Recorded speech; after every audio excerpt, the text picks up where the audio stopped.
UFC 313 is this weekend. Alex Pereira versus Magomed Ankalaev, and I will be predicting every single fight on the card, starting with the early prelim opener, all the way up to the main event.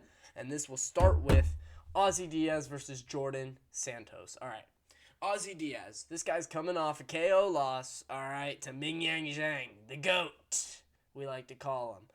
And, Ozzy Diaz, this guy, he's pretty dangerous. All right, this guy 9-3, man. He's beat 9 guys. This guy's really dangerous. He got KO'd by Joe Pyfer. Joe Pyfer. People forget, man.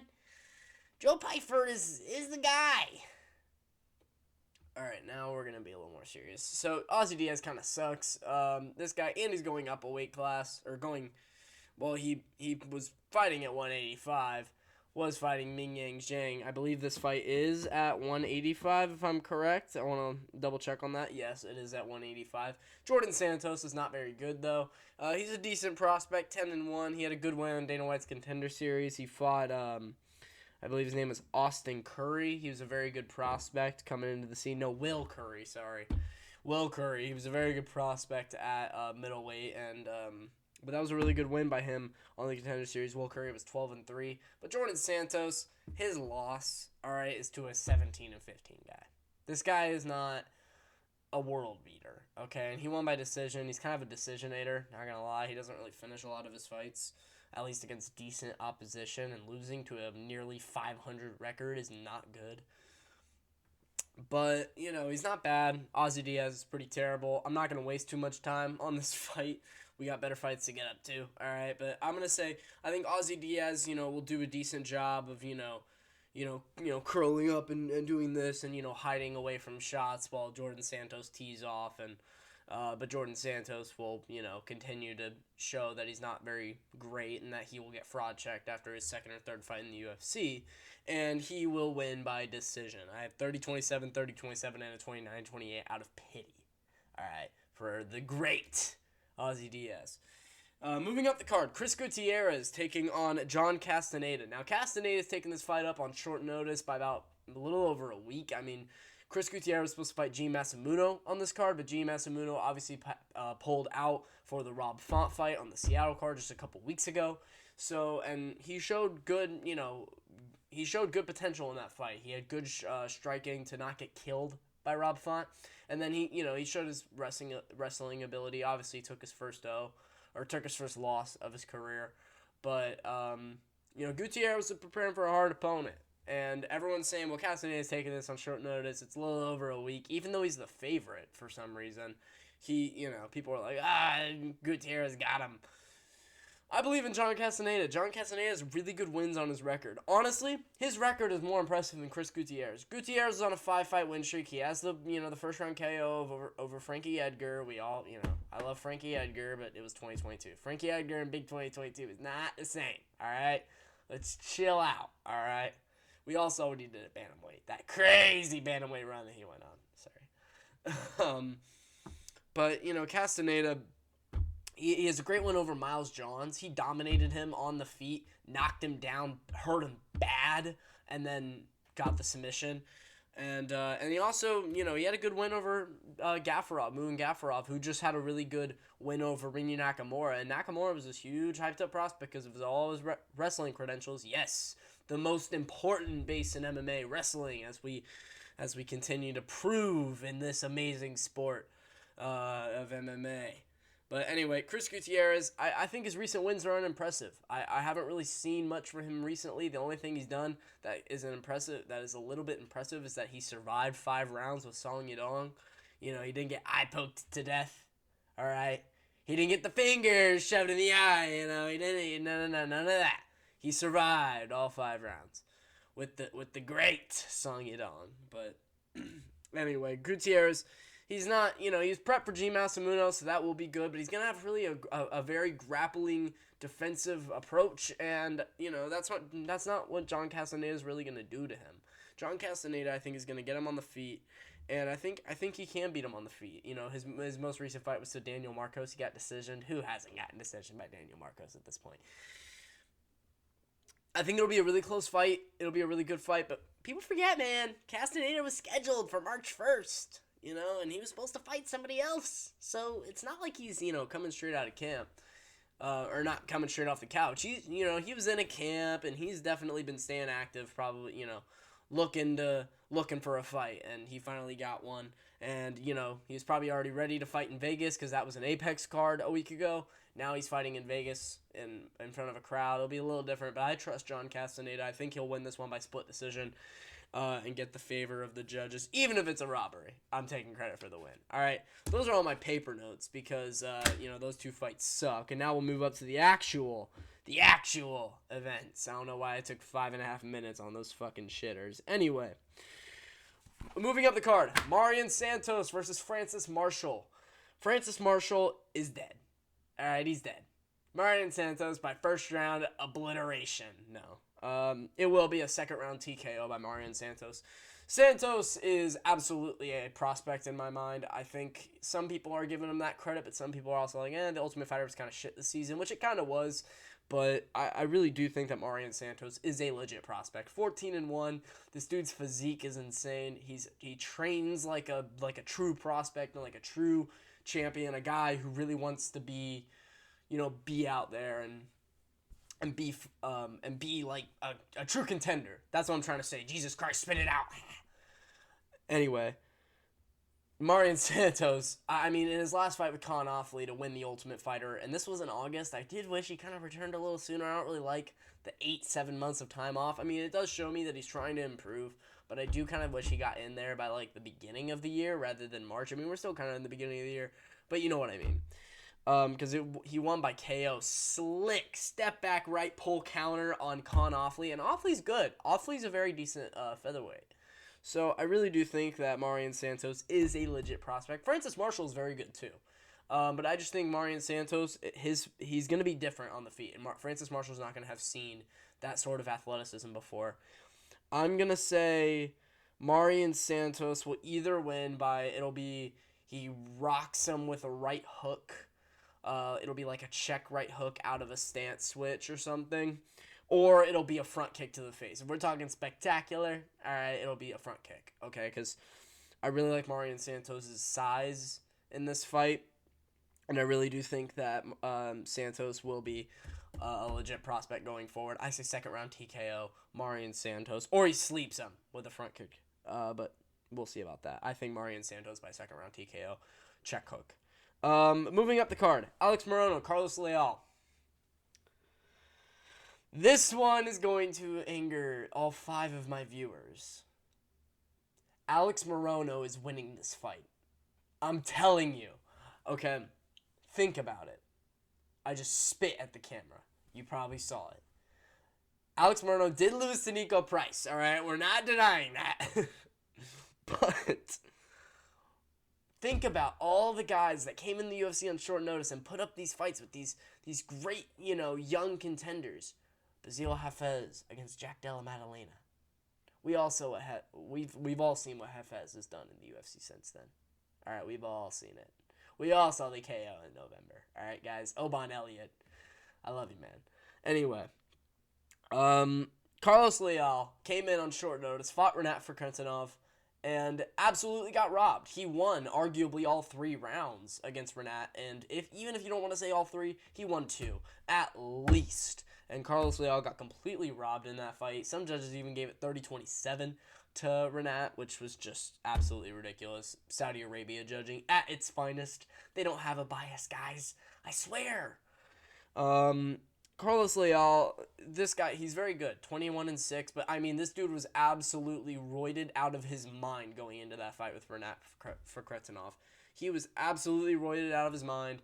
Acne all over, bumps all over the fucking chest and shit. This dude's just roided up to the gills. He just is. He's not going to be for this fight. We've all seen the testing. It works. We've all seen Rizvan Kuniev. We'll get to you in a second. Carlos Leal is going to come in. He's not going to be in as in good shape. He's not going to be as fast. He's not going to be as strong. I'm telling you. He's going to come in, and he's not going to look as good. He's not going to look as good. He might beat Alex Morono because Alex Morono is dog shit. He just passed 50 tests. 50 clean tests. Because if you didn't believe it before, looking at his body, You gotta test this guy, all right? Alex Morono, he's got to, people got to figure out how he's getting past these fucking drug tests, all right? Alex Morono's absolutely shredded out of his mind off the fucking gear, bro. But you know, Alex Morono looks like a melting pot of ice cream. But I think he's gonna win. I think he's gonna win. He's a plus 900 underdog. Put the house on Morono.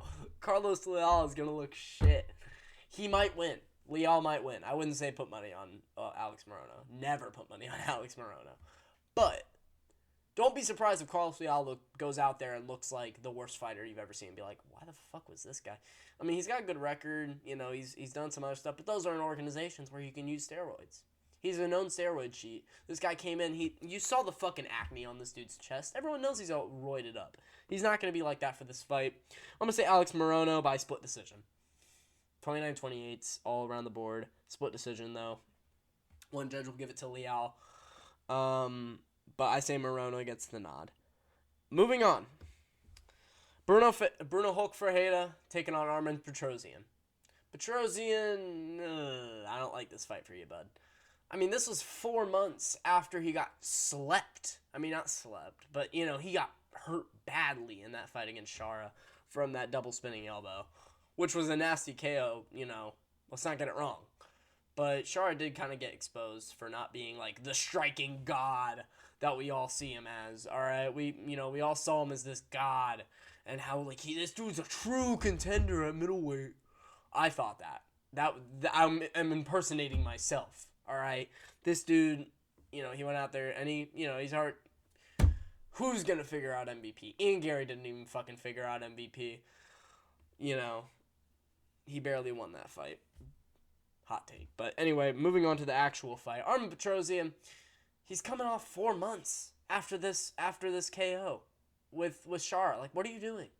Why are you back so soon against a guy who's a power puncher? He's either gonna take you down or he's going to fucking sleep you with a big right hand. Armen Petrosyan's going to try and play tit for tat. He's going to try and be on the outside. Leg kicks, front kicks. He's going to try and teep to the body. He's going to try and throw the jabs, the 1-2, all that good stuff. And then Bruno Ferreira is going to, dive in and throw some big fucking overhand, or he's going to take him up and beat him by ground and pound. I'm going to say third round TKO for Bruno Hulk Ferreira. I think he gets the win on this one. I think Armen Petrosyan is looking at getting cut with a record of 8-5 if he loses this one. Despite him, Arman's a very good fighter. Armen Petrosyan is a very good fighter, but I really do think that Bruno Hulk Ferreira is not a great matchup for him, and I think Ferreira will beat him up. I think it'll he's either just going to, it's going to be kind of even. Petrosyan will be winning on the numbers, and then Bruno Hulk Ferreira will get, will start to, pick up momentum as the fight goes on, and then, Petrosyan's winning the fight, and then, crank, whoa, and Petrosyan will either be out or on his feet, or Hulk will take him down and fucking ground and pound until he's turning over on his back, and then it'll be over. Bruno Hulk Ferreira, third round TKO. He's going to get the W over Petrosyan this weekend. Moving up the card, Ray Tsutsuriya, I'm not going to say it right, or Joshua Van. Joshua Van is going to absolutely put a masterclass on this kid. Ray Tsutsuriya has good wrestling. I watched it in his first UFC fight. He's got good wrestling, and he's got really good scrambles. I really like his jiu-jitsu. I really like he's very technical. He's very good at scrambling. He's very good at, figuring out stuff on the fly. And he's undefeated. He's 10-0. Young kid, but on the feet, he did look like a little bit like a novice. I'm not going to lie. He looked a little bit lost on the feet. And that's against such a low-level flyweight. I mean, Jesus Christ, I'm trying to fucking remember who this dude fought in his first UFC fight. Who did he fight? Carlos Hernandez. He fought fucking Carlos Hernandez, the king himself. The great Carlos Hernandez, guys. Let's not get it wrong. Joshua Van is legit. Joshua Van is a true prospect. This dude, he was trying to stay too active and got slept by Charles Johnson. What are you going to do? He then came back, fought on the Sphere just a couple months later. He kept getting rocked, and he still won that fight. Then he came back in December and absolutely ruined Cody Durden. And then, and he showed great takedown defense in that fight. That's why Joshua Van's going to win this fight. His takedown defense was on point. Ray Tsutsuri is not going to be able to get him down to the level that he wants. And Joshua Van, it's going to be him and Tsutsuri on the feet. Tsutsuri is going to get hit with one of those fucking uppercuts coming from Van, the 5'3" man. And he's going to be wobbling all over the place. And he's going to be like, I've never been hit like that before.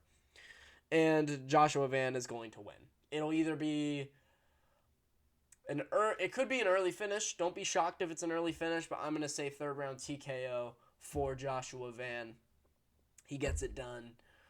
Masterclass on the feet. Shows great takedown defense. He got jumped out of the ranking. Actually, did you see that? He got bumped out of the rankings because of the loss from Charles Johnson to Tamirov, which was a very close fight. And I get it, but it's whatever. Joshua Van's going to show that he belongs in the rankings after this fight, and he'll get a good fight in the rankings after this one. He was supposed to be fighting Bruno Silva on this card. Ray Tsutsuri, short notice. I don't like it. Joshua Van's going to take this one home. Easy. Moving up, the prelim headliner. Curtis Blades versus Rizvan. Rizvan Kuniev, to be exact, but we'll just call him Rizvan. This dude should not be in the UFC. First of all, if you don't know anything, this guy fought in PFL. In the little shitter organization. Yes, we all know PFL. He fought Hanan Fajeda, the guy who, got destroyed by Ngannou, but beat every other heavyweight. Hanan Fajeda is very good on the feet. Sucks on the ground. We've seen that. Rizvan Kuniev beat him in just one of the regular season PFL matchups. Then that fight got overturned because of Rizvan testing positive for 4 different fucking substances. Dude was on the fucking Captain America shit. That's why I've got a Spider-Man blanket back here. You think that I like Captain America? Fuck Captain America. This dude's on fucking roids. He's not a real hero like Spider-Man. Alright? Let's be real here. Curtis Blades is the number 5 ranked heavyweight. And Rizvan Kuniev wins once in the Contender Series and gets this opportunity. Curtis Blades is going to beat him. Curtis Blades is going to win this fight. Rizvan Kuniev, just look. I want you to look at his photo on Tapology from when he fought Hanan Fajeda.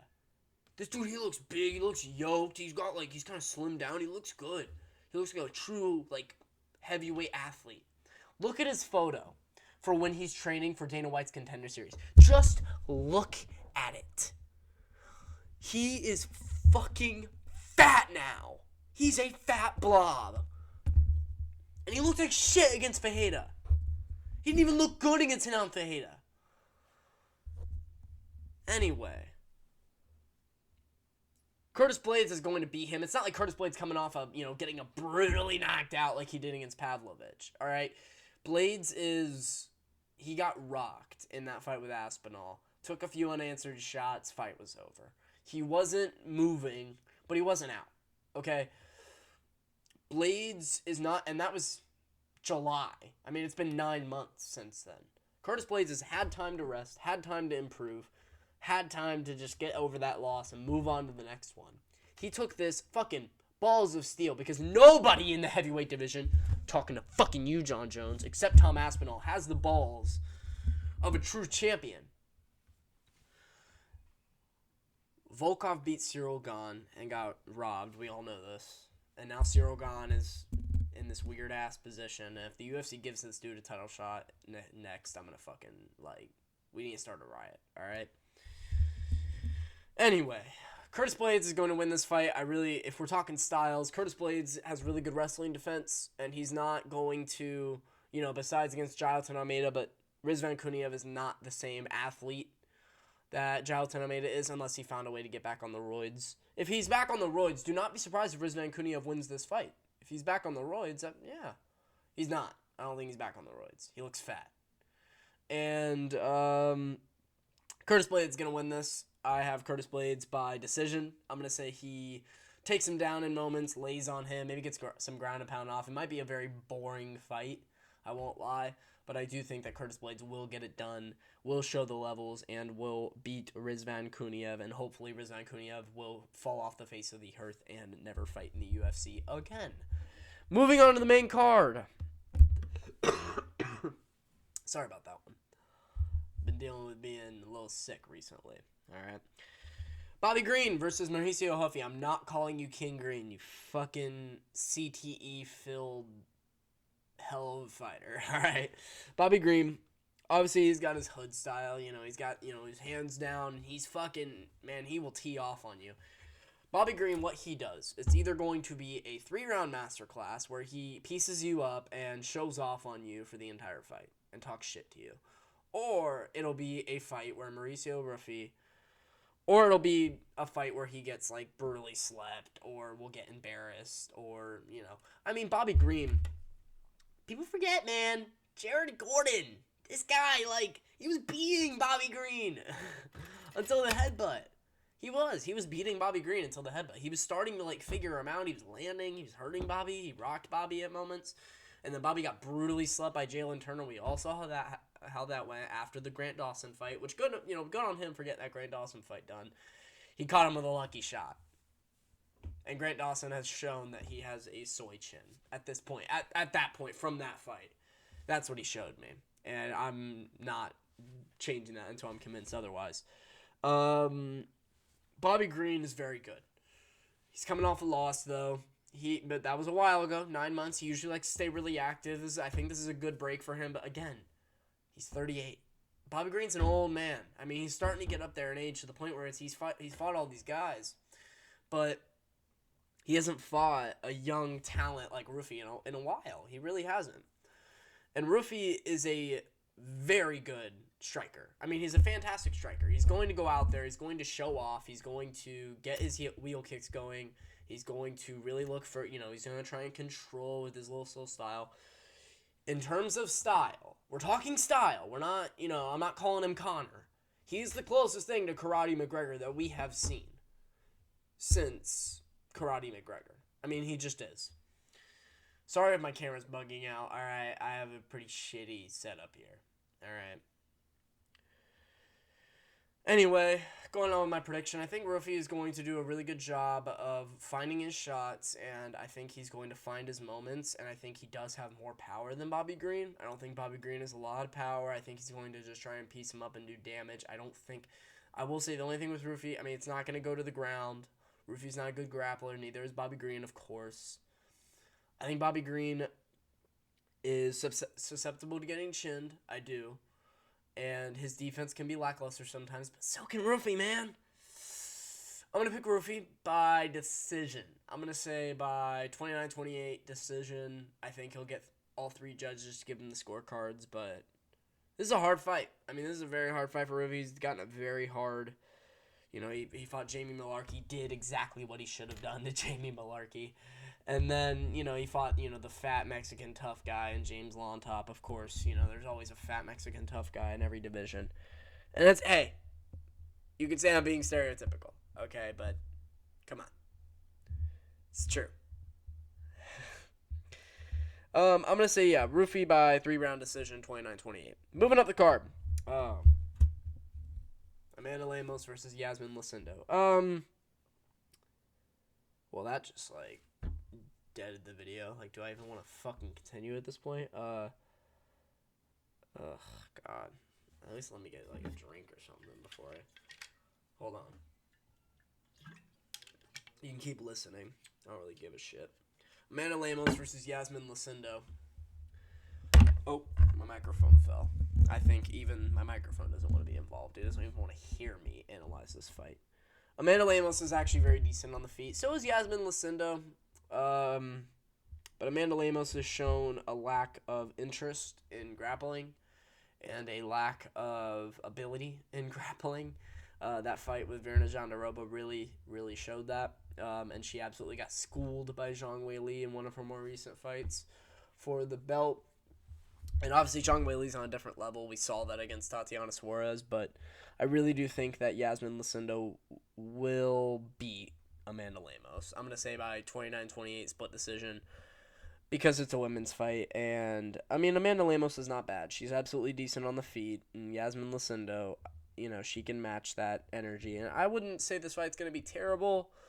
But, I mean, it's nice that we get a little bathroom break during the main card. So, Yasmin Lucindo by 3-round decision. Split. That's all I got to say about that. Feature fight on the card. Jalen Turner versus Ignacio Bahamondes. Listen, you fucking idiots. This is what Jalen Turner does. Who do you think this is? Do you think this is just some bum? Jalen Turner. He is absolutely going to be Ignacio Bahamondes. He is going to be Ignacio Bahamondes. I love Ignacio. I love him. I think he's a fantastic striker. I think he's very good. But styles make fights. People got to realize that. Ignacio, Manuel Torres was the shorter guy. And that pullback counter was fucking clean, guys. But that's not what Jalen Turner's going to do. Okay? Ludovic Klein is a shorter guy, and he beat Ignacio at moments. But, I mean, and he has those, awesome finishes. He has the one over Roosevelt Roberts where he wheeled kicked them on the side of the head and absolutely put him out. Ignacio is very good, and I really want him to win. I'm going to be cheering for Ignacio. Listen, I am picking Jalen Turner to win this fight by 3-round decision. I do not think that Ignacio will win this fight. Unfortunately, I hope he does, and I hope that in my recap video he will prove me wrong, but I don't see it happening. I see Ignacio and Jalen Turner. They're both 6'3" or fucking weight bullies, and they're both going to be at a tit for tat striking match. That's what this is going to be. Jalen Turner's not the guy who's going to dive in with big fucking hooks like Manuel Torres was doing, and Ignacio will be able to just crack you with a right hand down the center of the pipe. Only thing that Ignacio has a chance at winning this fight, I don't think he's technically better than Jalen Turner in terms of, I don't know if he's, see, it's tough, man. They're so similar. It's a really good fight. It really is, and I really hope Ignacio wins. So it kind of sucks that I'm arguing for Jalen Turner, but I really do think that Jalen Turner is going to win. People forget, man, this guy nearly put out Renato Moicano. People forget Money Moicano. Nearly got fucking slept by Jalen Turner. But Jalen Turner is a little stupid. He's a little stupid, guys. But this fight isn't going to go to a finish. I don't see that happening unless Ignacio wins. I don't see Jalen Turner finishing Ignacio Bahamondes. I see Ignacio potentially getting, some crazy-ass shot, and we're like, holy shit, we actually have a new star at lightweight. That's the hope, is that he goes out there and lands a fucking wheel kick on Jalen Turner, sleeps him, and becomes a new rising star, budding star at lightweight. But this is what Jalen Turner does, guys. All right, Jalen Turner. Let me tell you about Jalen Turner. Jalen Turner. Again, people forget. This dude, he slept Bobby Green. He should have finished Moicano in that fight. Jalen, it's gonna be a tit for tat. They're going at it. It's gonna be like almost a sparring match. I think it might be a war actually. This fight might actually be a war, but it's going to be very evenly matched. They're just gonna be kind of throwing tit for tat at each other, and maybe in the later rounds when they get a little tired, it'll be a little bit more scrappy. But I don't really think this is going to go to a finish. And I think if it doesn't go to a finish, I think Jalen Turner will win off of volume, being a little more technical, and being a little more willing to go to a decision. I think Ignacio might be one of those fighters that looks for the finish, which as MMA fans, we all love. Jalen Turner's not really looking for the finish. I mean, you could say that he is, but I think that he just throws his shots, and if one of them gets that finishing blow, he'll be happy about it. I don't really see a scenario where he finishes Ignacio Bahamondes. I don't think Bahamondes has a weak chin. I think Jalen Turner has a strong chin. I don't think Ignacio will chin him again unless it's, again, by like a fucking crazy wheel kick. I think it'll be more of a tit-for-tat striking match, and I think Jalen Turner's just a little more technical. And I think Jalen Turner will go out there and gatekeep the lightweight division. Of course, This is what we want as MMA fans. We need a new gatekeeper. Neil Magny's dead, all right? We all saw what happened to Neil Magny in his last fight, and that was, of course, it's a different division. But Neil Magny, we all saw what happened to the gatekeeper in his last fight. We need a new one. We need a new gatekeeper. Jalen Turner is the guy. He's absolutely the guy. I like the time off for him, I will say. After that Renato Moicano loss, where he should have finished the fight, was too stupid. I don't think he's going to be stupid enough to get into a finishing moment and not finish him again. I think that he will not get into a finishing moment, and he will decision the shit out of Ignacio Bahamondes. 29-28, maybe 30-27, honestly. Jalen Turner gets the decision. Moving on, up the card, the co-main event, Justin Gaethje versus Rafael Fiziev. I've thought a lot about this one. I'm still very disappointed. I wish it was Dan Hooker. I would have picked Justin Gaethje in that fight. But I will say, Rafael Fiziev, he's been training. He's in shape. He made 155. He already said that he can make 155. Arman was going to have to fight at 160. That's why the fight wasn't given to you, Arman, you fucking Armenian inbred fucking rich bastard.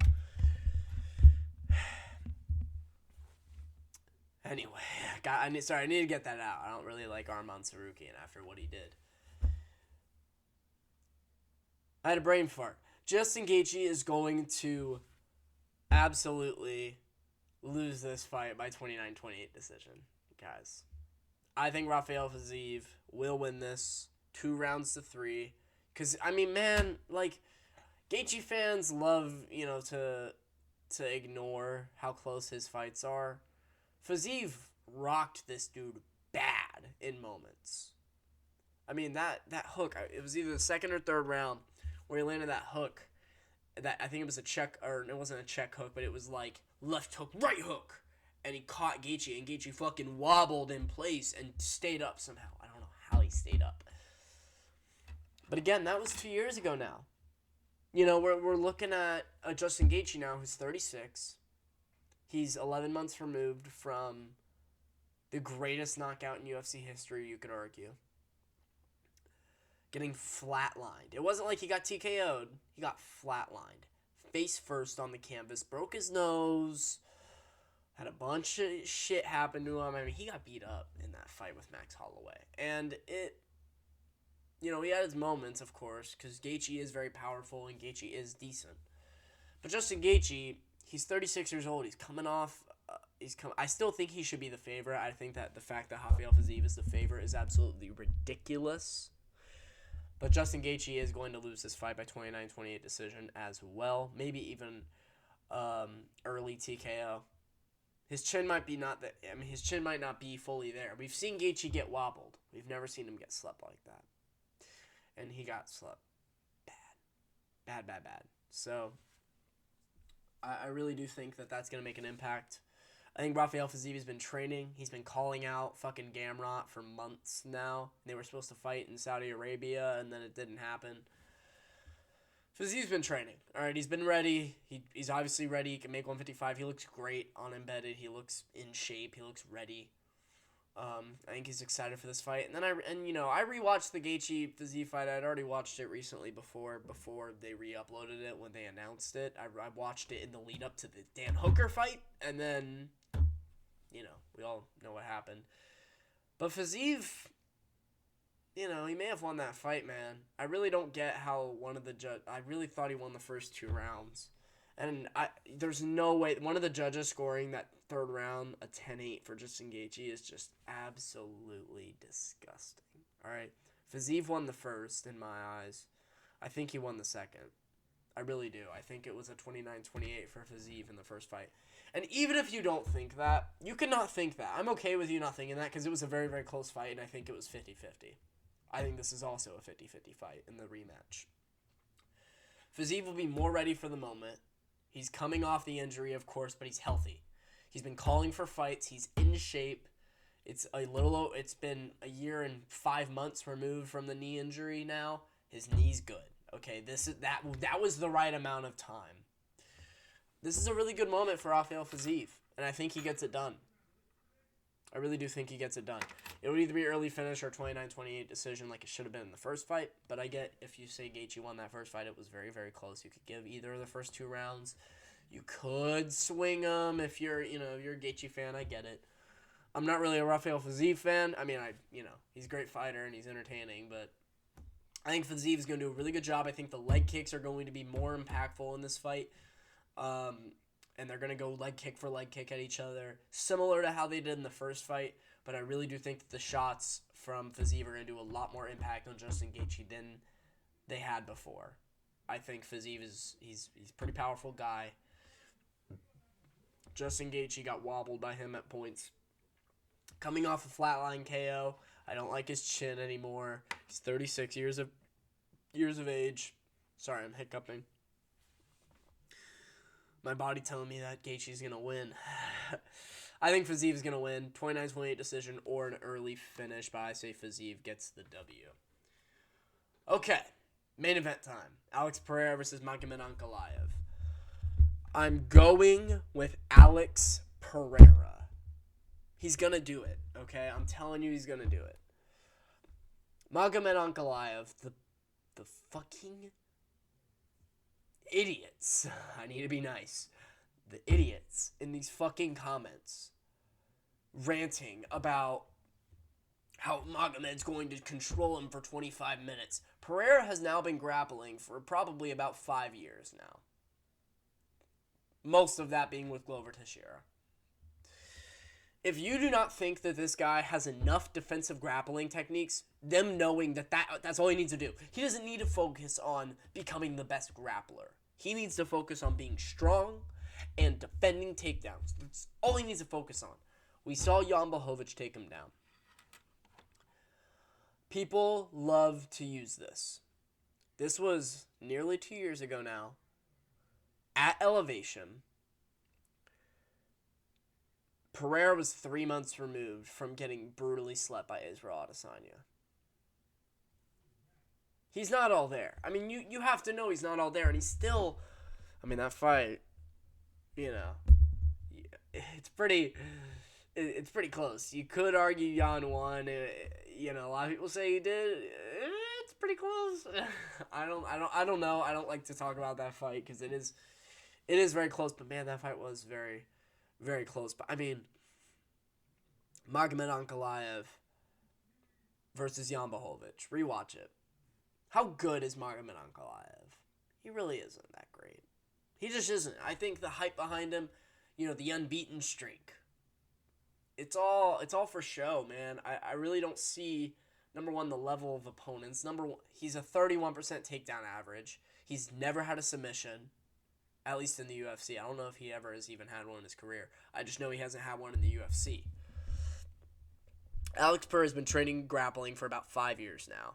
I trust him to have good enough grappling defense to go out there. He's a smart guy. He's not going to go out there and be completely lost on the ground against Magomed Ankalaev. He's going to go out there. Magomed Ankalaev is not the best grappler. He's going to want to stand. He might try to take him down. What I see the fight playing out. First round, they go out. It's very slow paced at first. Magomed, you probably heard the mic fucking brush and shit there. Magomed is going to creep towards him, and he's going to plod with his big fucking right foot, his big dumb right foot, the little inbred bastard. And his big fucking nose is going to be a giant target for that straight right from Pereira if this gets in the later rounds, but I don't think it will. Alex Pereira, it's going to be very slow, and it's going to be methodical. Ankalaev's really going to just try and creep forward, and then anytime, Pereira throws out that jab or throws out the... if he tries to throw any sort of head kick, Ankalaev is definitely going to try and slip and go under and throw that straight left. And Ankalaev, he has a lot of power. So I think if Pereira is stupid enough to not defend the straight left, which is his only threat in this fight, in my mind, at least on the feet, Alex Pereira is going to go out there and school him on the feet. He's at a different level than Magomed Ankalaev is. He just is. I trust him enough in his grappling. I think, again, it's going to be first round. It's going to be slow. It's going to be methodical. Ankalaev will take him down with about a minute and a half left in the first round. Pereira will defend it well. He'll get taken down after about 45 seconds of being up against the cage. He'll be held down for the end of the round. Pereira will get up and be like, I'm good. Like, this dude has no grappling on me. And then Ankalaev will go to take him down. Pereira will defend better. Shuck him off. And then that's going to win. That's going to be when Ankalaev starts to tire out. The fasting from the early in the week, I just got the report that Ankalaev will not be fasting during the weight cut. I'm assuming that he's fasting, like, he probably was fasting, like, Monday, Sunday through Tuesday, Wednesday, but leading up where he has to water load and then weight cut, I don't think he's not fasting at this point, but I still think that is going to make a slight effect on the fight because of the strict requirements that he's having to go through at the very beginning of the week. They come out for the second round, and Pereira's going to start being a little more active on the feet. He's going to start throwing the jab, that leg kick, man. The lead fucking leg kick is going to absolutely ruin Magomed Ankalaev.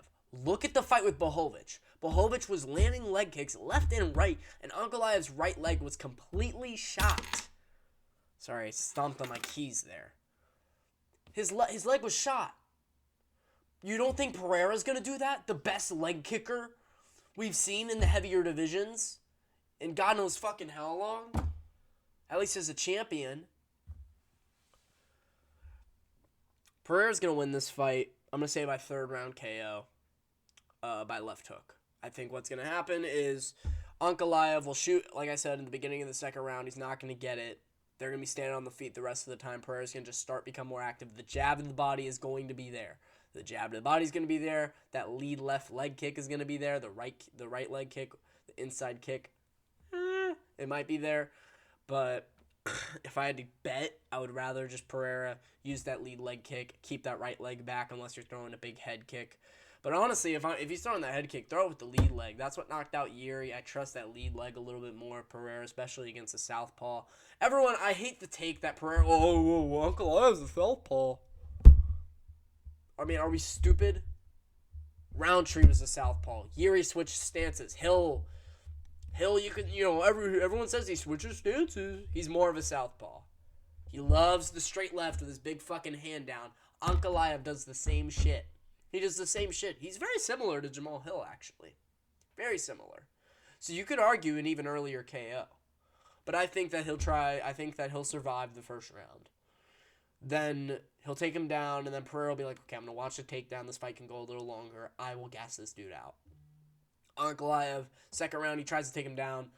Fight goes on. The jab to the body gets there. The leg kick gets there. He's a little bit damaged to the leg. He's a little bit hurt to the body. He's not really, breathing very well. And then left hook across the head. Puts the lights out on Magomed Ankalaev and sleeps him. Pereira gets his fourth title defense at light heavyweight. Fucking crazy. In fucking 11 months. Absolutely wild. And then hopefully he moves up to heavyweight. He just said in his media day interview that he would like either Dricus, John, or Usyk in a boxing match, which, that won't happen. But, hey, I'd watch it, but, John Jones, I think, will fight Tom Aspinall, but if he doesn't, then just do Aspinall versus Pereira, the big super fight. The fact that none of these fucking dudes are calling out Tom Aspinall. None of them. And they're like, oh, Tom hasn't done anything. Are you dumb? I mean, this dude, Tom is absolutely being ducked by everybody on the roster. Every single fucking light heavyweight and heavyweight that's talking about moving up and, towards the top of the rankings. The only one who doesn't is Jailton Almeida, because Almeida is some fucking Brazilian. Alright, that's all for me. My computer's about to fucking ruin on storage space, but I'll fix it. Thank you all for watching. This is Fraction MMA's first YouTube video. I'll upload a recap. I'll probably upload another fun video or something like MMA news or something like that. Follow my Twitter, Fraction MMA, as well as Instagram. Instagram I'm going to get started on soon. Follow. Alright, we're funny. Alright. Bye.